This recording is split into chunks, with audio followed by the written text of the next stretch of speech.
আমি পবিত্র কালামুল্লাহ শরীফ থেকে আপনাদের সামনে একটি ছোট্ট একটা আয়াতে কারিমা তেলাওয়াত করেছিলাম।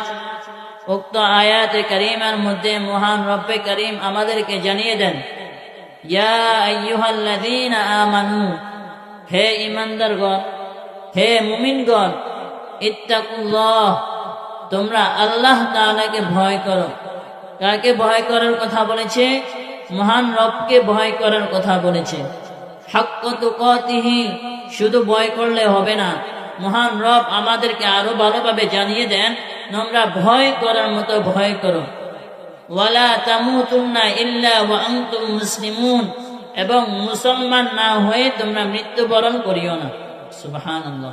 মহান রব আমাদেরকে যে কুরআনুল কারীমের মধ্যে বলে দিয়েছেন, ইয়া আইয়ুহাল্লাযীনা আমানু, হে ঈমানদারগণ, হে মুমিনগণ, ইত্তাকুল্লাহ, তোমরা আমি আল্লাহকে ভয় করো।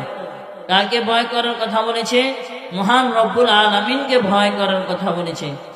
শুধু ভয় করলে হবে না, মহান রব্বুল আলামিন শুধু ভয় করার কথা বলে ক্ষান্ত হন নাই। মহান রব্বুল আলামিন আবারও বলে দিয়েছেন, হাক্কা তুকাতিহি, ভয় করার মতো ভয় করো, এবং বলেছেন তোমরা তাকওয়াবান হও। তাকওয়া অর্থ কি? তাকওয়া অর্থ হচ্ছে আল্লাহ তাআলাকে ভয় করা। আল্লাহ তাআলাকে ভয় করা, তাকওয়া অর্থ হচ্ছে আল্লাহ তাআলাকে ভয় করা। আরেক অর্থ হচ্ছে বিরত থাকা, বেঁচে থাকা। সমাজের মধ্যে যখন কোনো একজন আলেম থাকে, সমাজের মধ্যে কোনো একজন ভালো মানুষ থাকে, ওই ভালো মানুষটাকে সমাজের খারাপ মানুষগুলো ভয় করে। যখন কোনো একজন আলেম, যখন কোনো একজন ভালো মানুষ ওই খারাপ মানুষদের পাশ দিয়ে যায়, ওই খারাপ মানুষের সাথে যায়, তখন ওই খারাপ মানুষগুলো ওই সমাজের একজন আলেমকে দেখে, ওই সমাজের একজন ভালো মানুষকে দেখে ওই খারাপ মানুষগুলো খারাপ কাজ করা বন্ধ করে দেয়। আবার সমাজের মধ্যে আরেক ধরনের মানুষ থাকে, ওই সমাজের মানুষটা খারাপ মানুষ থাকে, ওই খারাপ মানুষটাকেও দেখলে সমাজের মানুষগুলো কি করে দেয়? খারাপ কাজ করা বন্ধ করে দেয়।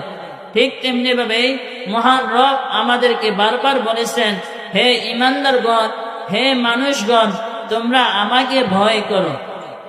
যদি তোমরা আমাকে ভয় করো, তাহলে তোমাদেরকে আমি নিজ হাতে পুরস্কার দান করব, কি? জান্নাত।